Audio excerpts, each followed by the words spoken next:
Assalamualaikum warahmatullahi wabarakatuh. Saya Dini Aisyah Rangkuti, kelas Pendidikan Biologi 4 semester 4. Di sini saya akan menjelaskan tentang sistem saraf.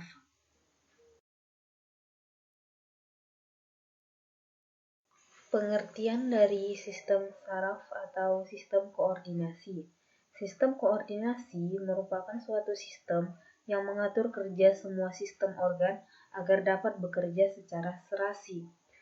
Sistem koordinasi pada hewan meliputi sistem saraf beserta indera dan sistem endokrin atau hormon.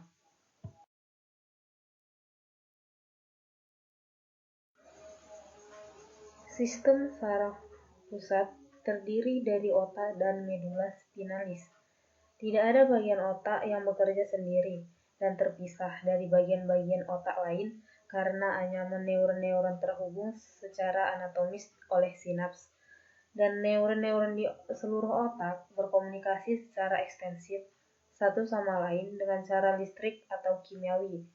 Medula spinalis memiliki lokasi strategis antara otak dan serat aferen dan eferen, susunan saraf tepi.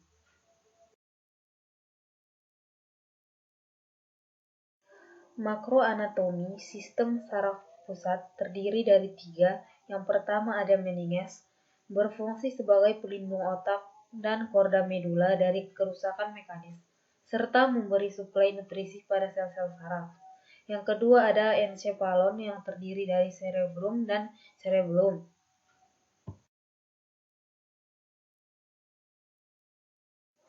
Selanjutnya, brainstem terdiri dari medula oblongata, pons, dan pedunculi cerebri.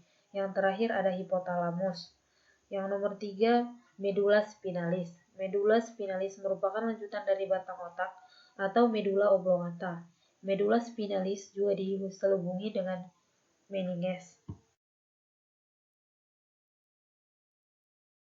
Mikroanatomi sistem saraf pusat yaitu encephalon yang terdiri dari cerebrum, cerebellum, dan brainstem, dan medula spinalis. Secara histologi terbagi menjadi 2 komponen utama, yaitu substansi grisea dan substansi alba.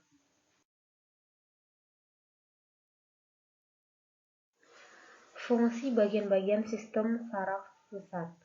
Yang pertama ada otak depan, berfungsi menerima dan memproses informasi sensorik, berpikir, memahami, produksi, dan pemahaman bahasa, dan pengendalian fungsi motorik. Yang kedua, otak tengah dan otak belakang bersama-sama membentuk brainstem. Otak tengah terlibat dalam tangkapan pendengaran dan visual serta fungsi motorik.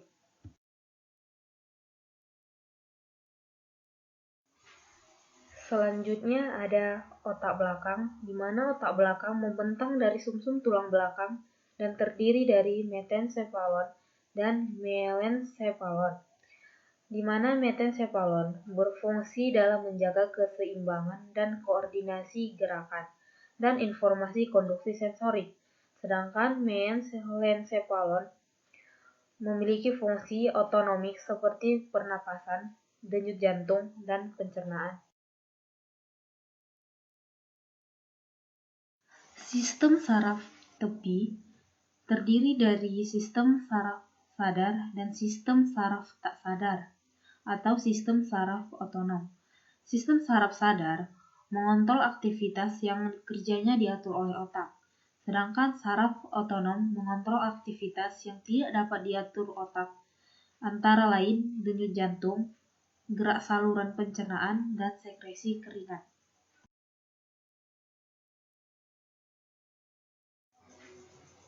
Yang pertama ada sistem saraf sadar. Sistem saraf sadar disusun oleh saraf otak atau saraf kranial, yaitu saraf-saraf yang keluar dari otak dan saraf yang keluar dari sumsum tulang belakang. Yang kedua ada saraf otonom.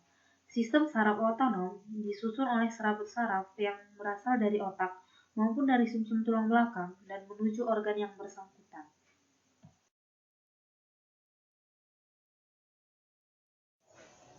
Struktur sel saraf. Setiap neuron terdiri dari satu badan sel yang di dalamnya terdapat sitoplasma dan inti sel. Dari badan sel keluar dua macam serabut saraf, yaitu dendrit dan akson. Dendrit berfungsi mengirimkan impuls ke badan sel saraf, sedangkan akson berfungsi mengirimkan impuls dari badan sel ke jaringan lain. Akson biasanya sangat panjang dan dendrit pendek. Setiap neuron hanya mempunyai satu akson dan minimal satu dendrit. Kedua serabut saraf ini berisi plasma sel. Pada bagian luar akson terdapat lapisan lemak disebut mielin, yang merupakan kumpulan sel syahwan yang menempel pada akson. Sel syahwan ini merupakan sel glia yang membentuk selubung lemak di seluruh serabut saraf mielin. Membran plasma sel syahwan disebut neurilema. Fungsi mielin adalah melindungi akson dan memberi nutrisi. Bagian dari akson yang tidak terbungkus mielin disebut nodus Ranvier, yang berfungsi mempercepat penghantaran impuls. Macam-macam reseptor. Ada 4 macam reseptor. Yang pertama ada eksteroseptor, yang memberi informasi kejadian-kejadian pada permukaan tubuh hewan. Yang kedua ada kemoreseptor, di mana kemoreseptor ini termasuk ke dalamnya indera penciuman dan pengecap. Sebab indera pengecap merupakan alat yang bisa merasakan zat-zat kimia, dan indera penciuman bisa mencium berbagai sifat zat kimia terutama baunya. Yang ketiga ada interoseptor, yang menyampaikan informasi mengenai kejadian-kejadian di dalam tubuh. Yang nomor 4 dan terakhir, fotoreseptor. Hampir semua hewan mempunyai kapasitas untuk merespon terhadap cahaya. Sekian sekilas penjelasan saya tentang sistem saraf. Terima kasih.